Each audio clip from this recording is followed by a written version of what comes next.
Hello everybody and welcome to the Hall of Fame ranking series. Today we'll be doing ranks 10 through 6. This is your host Worpex. Along with me is... Hi everybody, this is Wrecktify. Alright, so we're going to get started here. Our first player in our ranking countdown is... At 13 wins, it is NoiX. Rectify, what can you tell me about NoiX? So NoiX has been around for quite a while now, and he's been a consistently strong player. He doesn't have anything that really stands out about his playstyle. He's fairly standard, but he's got a really consistent, strong mix of micro and an even temperament that's allowed him to be very successful in all of his FML seasons, including reaching the finals both in seasons 19 and 23. That's pretty impressive, and he's got a 45% win percentage, which actually is actually might be the highest win percentage in the top 15 ranking countdown here. So he's got 13 wins, 8 second place finishes, 2 third and 6th fourth, with a grand total of 4 bonus points. That's pretty impressive. Absolutely. I'm not surprised to see him at all this high in the rankings.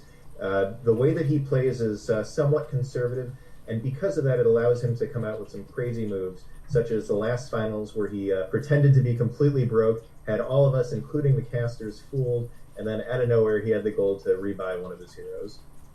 Yeah, NoiX also participated in another final, which was in Season 19.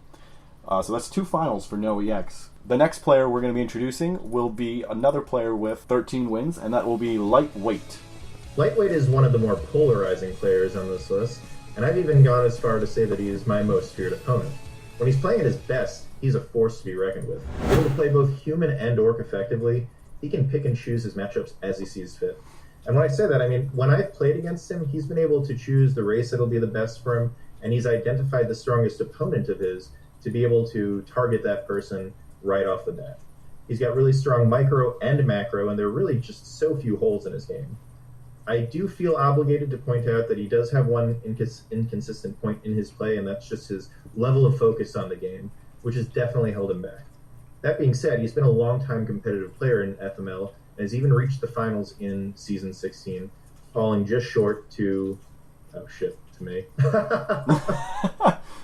Alright, so I want to take this conversation back a little bit. You said Wrecktify was your most feared opponent. So that means he's more feared to you than fellow 3-time champion Magadansky? I would say that. Lightweight has such a weird way of kind of ad-libbing games that just throw his players off who are in the game with him. Magadansky is a little bit more formulaic. Lightweight, just because he can kind of come at you from all these different angles, both from a race perspective and overall game strategy perspective, is really able to throw at least me off my game, and I'm sure he's had the same effect on other high-level players. That's pretty impressive. One thing I want to point out about Lightweight here that I've noticed from my stats is he's undefeated as a sub right now, which is insane. I do remember back during his glory days, people refusing to let him sub into games, simply because I'm sure that they were aware that he had a flawless record as well. Yeah. So 13 wins from Lightweight. That'll complete our 9th player in the rankings here. We're going to move on to number 8, who is Human Star, with 15 wins. So Human Star was a lone representative from Germany in the league for a long time, and he was actually really successful. He was in the playoffs seemingly every single season, and I can speak at least personally from my experience playing him in the Season 13 finals, where we duked it out for pretty much the entire game. Unfortunately, neither of us won that, and Magadansky came away with the win. But I came to respect him a lot as a very powerful player, not only in terms of his ability to micro complicated multi-unit armies for the human race, but also he had solid macro, which is something you don't usually see from players of his caliber. Yeah, definitely. And one thing I remember about him the most is his Season 10 final against Magadansky, where he had that amazing base race at the end, with also HTRT also. It was a great game. And I'm pretty sure the Season 10 finals is considered to be one of the best finals matches of the entire Free-for-All Masters League history, so the fact that he even participated in that has to be exciting for him. Yeah, have you casted that one? We need to do a cast on that one. I did. So go watch it on YouTube. Fantastic cast. He also played in the Season 15 finals, and I actually also have experience in that one, though not under my normal name. I was smurfing that season. And he played very well in that finals, but I am proud to say that I did rush him out. It was actually me rushing him out as revenge for him rushing me out in the Season 13 finals. And I think that might have been the last that we heard from him. No, I think Human Star played a couple seasons after that. I believe 18 might have been his last, and we haven't really heard from him since. So Human Star, 15 wins, 8 second places, 12 third, 6 fourth, total of 37% win percentage, and has never had a bonus point for first place. He is number 8 in our list. We're going to move on to number 7, also with 15 wins, but he's played a little bit more, so his points are higher, and that'll be Mog Skynet. Mog is one of my favorite players on the top list. He has been in the league for a very long time, and when he first started, he was coming over from a solo and team 2-on-2 background. And it took him a while to really find his rhythm in free-for-all, but he's steadily improved over his entire time in the league. I personally got to experience his Tinker mastery in the Season 18 finals. This was actually his second finals in a row.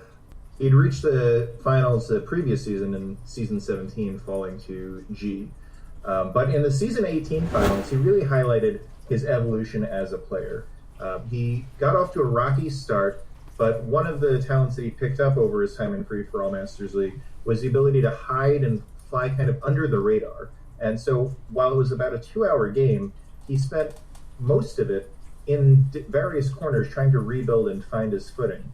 He showed great diplomacy skills, getting both Ludix and Tyrant to help him out in the battle against his other opponent.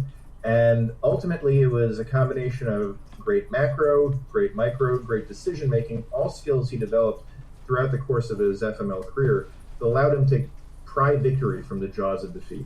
So that makes two FML finals for Mog, Season 17 and Season 18 throughout his career.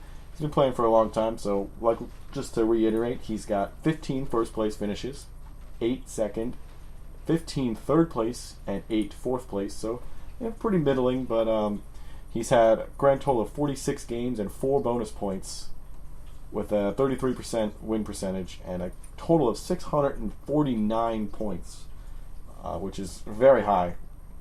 So that's our 7th place player on our list here, Mog Skynet. We're going to move on to our next place, which is going to be the 6th and final person on this countdown list, and a former Free-for-All Masters administrator.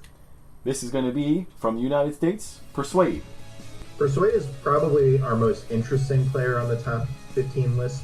He's a random race player. Sometimes went for random, sometimes he would just choose a race, I don't think based on matchup, but based on his ability to troll his opponents. His skill set is rooted in solo play, but he quickly learned the intricacies of free-for-all play as well. His unique play style, his trollish nature, made him a fan favorite for most of the time that he was active. But underneath all of that goofy exterior was actually a very talented player. He had a high win rate, and that was a byproduct of his ability to read matchups and also make the right decisions in the game.